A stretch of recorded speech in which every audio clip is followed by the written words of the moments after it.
Do you want to save without feeling the pinch of saving that money? If that sounds like something you're interested about, please grab a notebook and a drink of choice. Let's get straight into it.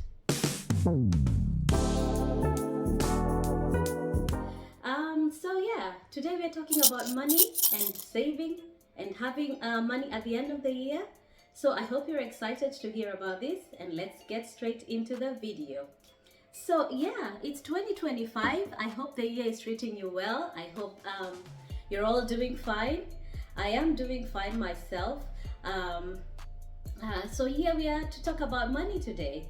So with new year comes new things, new resolutions. You might have a goal to lose weight or to save money, just like me. And so, and I'm sure money is at the top of your list. So I just want to give you a strategy of how I save money and how I find money to go on vacation every year. So, I remember I used to work with a friend of mine, and we were in the same job in the same ward. For context, I'm a registered nurse. So I was working with this lady in my ward, and she asked me once, she said, "Liz, you always have money to go on vacation, so where do you get the money from?" And I laughed it off, and I said, "You know what, you have to find a way." And so this is my way of doing it. So I want to introduce you to what I do, and it's called the 52-week challenge. And some of you might have heard of it, some of you might not. So the 52-week challenge is just basically what it sounds like. It's saving money for all 52 weeks of the year. And so how it works is, it's really simple. It's just saving money, the amount of money that corresponds to the week of the year. So for week 1, you save £1, and I'm gonna talk in pounds because I'm in the UK, but you can do this from wherever you are. If you're in the UK, £1, it's pounds. If you're in the European Union or you use euros, you can use euros.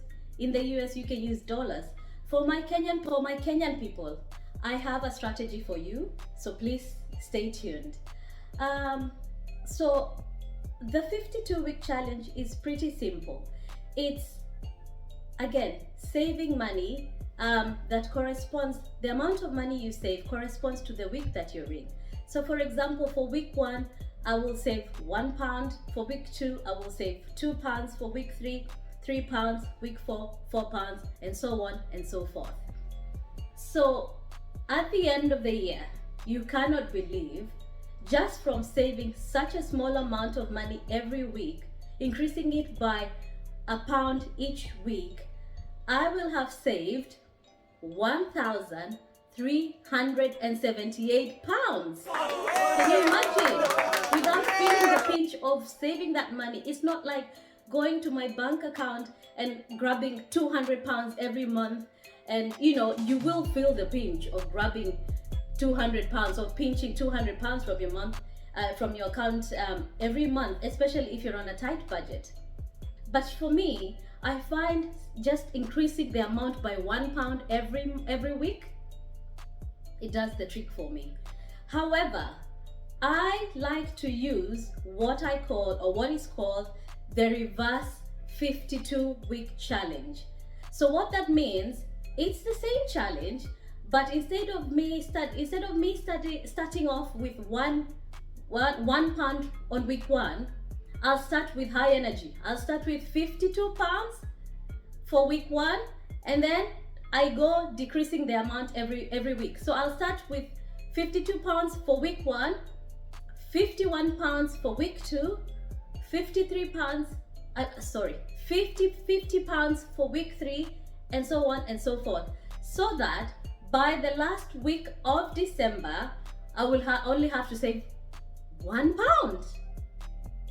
How amazing is that? Because come to think of it, when we start the year with so much energy. When you want to start working on your resolutions, you want to lose weight, you start off with high energy, and you start eating properly, doing your exercises, eating right, sleeping properly, having enough rest. But then as the year progresses, we tend to lose that energy.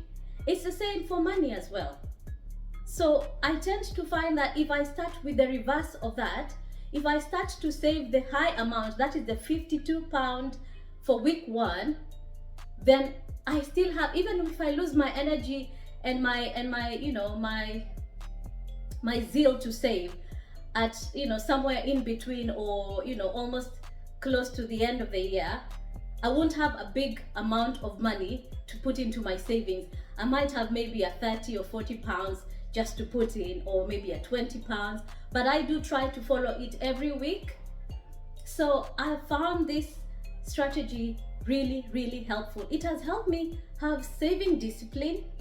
It has given me like, you know, I would say saving discipline mostly, because that is what I used to lack before.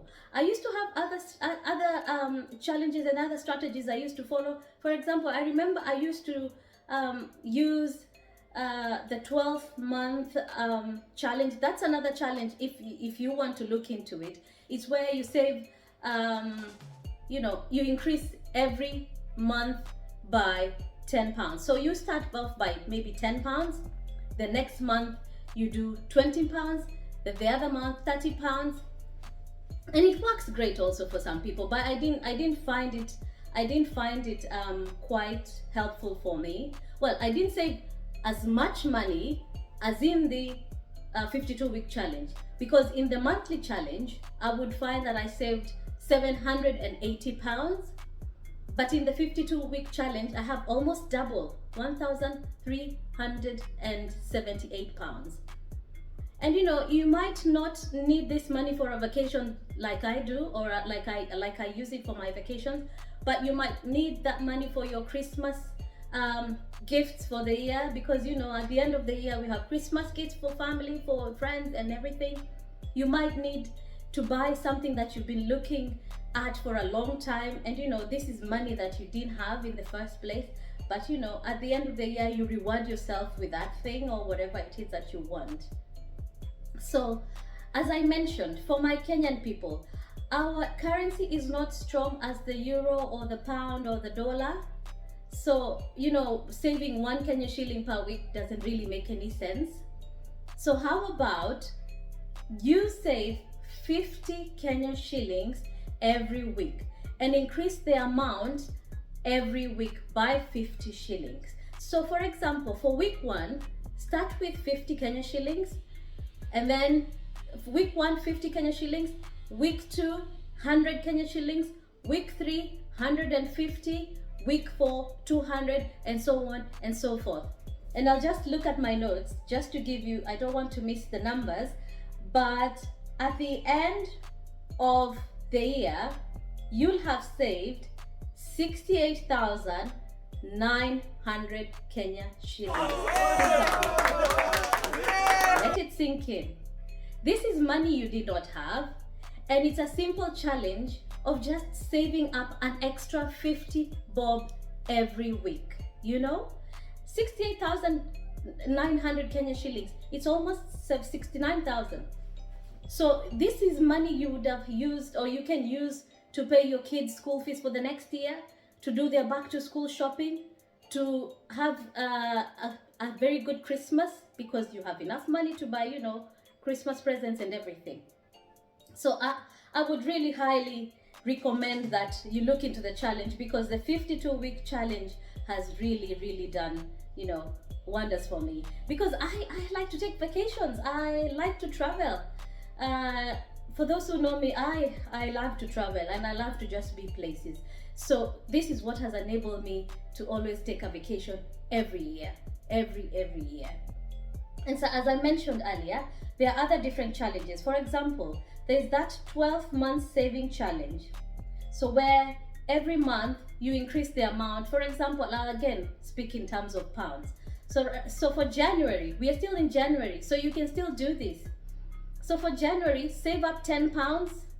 For February, save up £20. For March, £30. For April, £40, and so on and so forth. At the end of the year, you'll have saved £780. Again, it's good money. It's money you didn't have. It's money that can help you for Christmas and with Christmas presents. And again, for buying the thing that you wanted to buy and you didn't have money for. So what this has helped me with, this challenge, it has helped me to get into the habit of saving. It has helped me, to avoid straining myself with saving a certain amount of money every month, because things come up and you need money and you don't know where to find that money. But this saving challenge, it has helped me so much. Because, so yeah, I hope you have enjoyed this video, and I hope you do get into the habit of saving money as well. And let me know, what other challenges are you using to save money? We might just get an idea too of how to save money. And I think in another video I'll talk about emergency funds and how to save emergencies. What are emergencies? How much you need to save every month, for example, for emergencies, because things happen, and sometimes you just don't know where to get the money when you get an emergency. So I have found a way to save up for emergencies, and I'll talk about that in another video, so please stay tuned. And I hope you've enjoyed this video. Please give this video a thumbs up, a like, share, comment, and please subscribe to the channel. And again, to my returning subscribers, I want to say a big thank you for always coming back. And yes, see you in the next video.